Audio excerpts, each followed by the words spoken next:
नमस्कार। इन खबर में आपका स्वागत है। पालघर में जूनागढ़ अखाड़े के दो साधुओं और उनके चालक की हुई हत्या ने पूरे देश को हिला करके रख दिया है। जूनागढ़ समेत 13 अखाड़े इस मसले को लेकर के उद्वेलित हैं और उधर अखिल भारतीय संत समिति ने आंदोलन की चेतावनी दी है।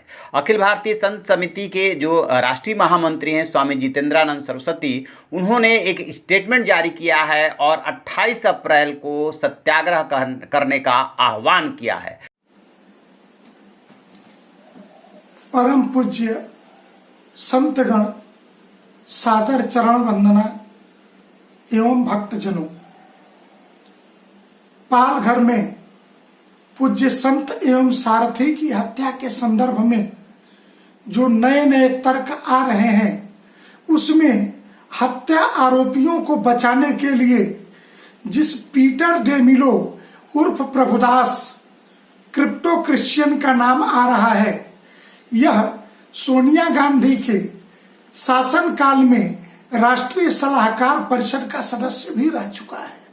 अतः अब यह सुई गहरे षड्यंत्र की तरफ बढ़ती चली जा रही है। वामपंथी एवं क्रिश्चियन मिशनरियों की मिली भगत से पूज्य संतों की हत्या हुई है। हमारी तो शुरू से एक मासूम मांग थी कि हत्या आरोपियों पर कार्यवाही करते हुए जल्द से जल्द इनकी सजा निर्धारित की जाए, लेकिन अब लगता है कि इस जाल में, इस षड्यंत्र के मूल में कुछ बड़ी मछलियां हैं। अतः अखिल भारतीय संत समिति सभी पूज्य संतों से आग्रह करती है कि आगामी 28 अप्रैल को वैशाख शुक्ल पक्ष पंचमी के दिन आदि शंकराचार्य, सूरदास जी एवं रामानुजाचार्य जी की जयंती है। हम अपने अपने आचार्य संप्रदाय के अनुसार पूजन करते हुए हम एक दिन का सत्याग्रह करेंगे। इस दिन जिला मुख्यालय पे जिलाधिकारी को उन्हें पत्र देकर, समय न मिलने पर ईमेल के द्वारा, अगर हम राज्यों की राजधानी में हैं तो राज्यपाल से मिलकर के और देश के महामहिम राष्ट्रपति, प्रधानमंत्री और माननीय गृह मंत्री को ज्ञापन के द्वारा सीबीआई अथवा एनआईए जांच के लिए हम बाध्य करने की कोशिश करेंगे। हमारा बस इतना ही कहना है। हम अब तब तक चैन से नहीं बैठेंगे जब तक हत्या आरोपी और इनके पीछे के मूल षड्यंत्रकारियों का पर्दाफाश नहीं हो जाता। तब तक देश का संत समाज और हिंदू समाज चैन से नहीं बैठेगा। नारायण श्री हरि। उस स्टेटमेंट में उन्होंने साफ साफ कहा है कि जब पूरा देश कोरोना से लड़ रहा हो, उसी समय माननीय उच्चतम न्यायालय के आदेशानुसार अर्बन नक्सलियों को आत्मसमर्पण करना पड़ा हो, ऐसे समय में गुजरात व महाराष्ट्र की सीमा पर स्थित चिंचौली का पूरा इलाका क्रिप्टो क्रिश्चियन एवं नक्सलियों के कारण कुख्यात है। वामपंथ एवं ईसाई मिशनरियों ने दुरूह संगति बना करके और जिस तरीके से दोनों संतों की हत्या की है, उससे जो है विश्व के हिंदू उद्वेलित है।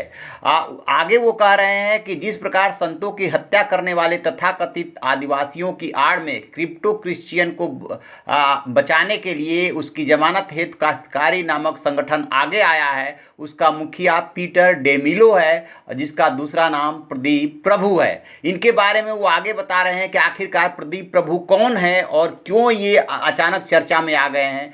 तो आगे जिक्र कर रहे हैं कि यह प्रदीप प्रभु यूपीए सरकार के समय सोनिया गांधी की अध्यक्षता में बनी राष्ट्रीय सलाहकार समिति एनएसी के सदस्य भी रहे हैं। वह संत समाज और हिंदू समाज को समझने के लिए पर्याप्त है कि इसमें राजनीतिक संलिप्तता है और इसके तार कहां से जुड़े हैं। लिहाजा इस पूरे मामले की जांच सीबीआई या एनआईए से होनी चाहिए।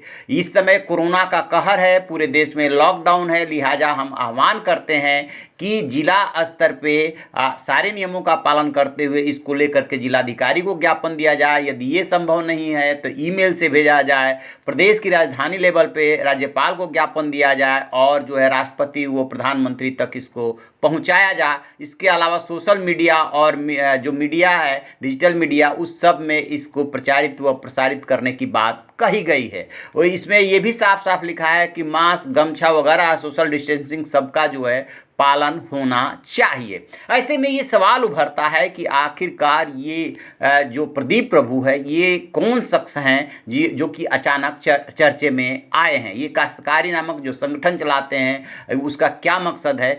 हमने जो जानने और समझने की कोशिश की इनके बारे में, उसमें ढूंढते हुए ट्विटर पे पहुंचे जहां पे लेजी लायर के अकाउंट से इनके बारे में कुछ जानकारियां मिली।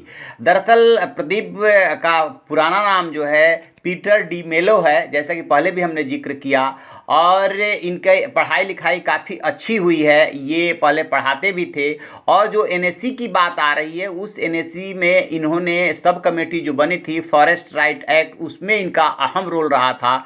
जो रिटायर्ड आईएएस थे बीडी शर्मा, जो नक्सलियों के बीच में काम करते थे, उनसे बातचीत भी करते थे, उनके साथ भी इनका एसोसिएशन रहा है, और इस तरीके से ये काफ़ी एक्टिव रहे हैं। तो जो संत समाज ने सवाल इनके ऊपर उठाया है वो इन्हीं सब गतिविधियों को देख करके, क्योंकि जो पालघर का इलाका है माना ये जाता है कि वो वामपंथियों का गढ़ है और वहाँ पे एनसीपी का भी अपना होल्ड है। बताते ये हैं कि जो आदिवासियों का नाम लिया गया शुरू में इस घटनाक्रम में, वो आदिवासी जो है किसी न किसी को बचाने के लिए किया गया है, क्योंकि वहाँ पे क्रिप्टो क्रिश्चियन काफ़ी संख्या में है और उनका जो मकसद है ये पूरी दुनिया को पता है। क्रिप्टो क्रिश्चियन कौन होते हैं?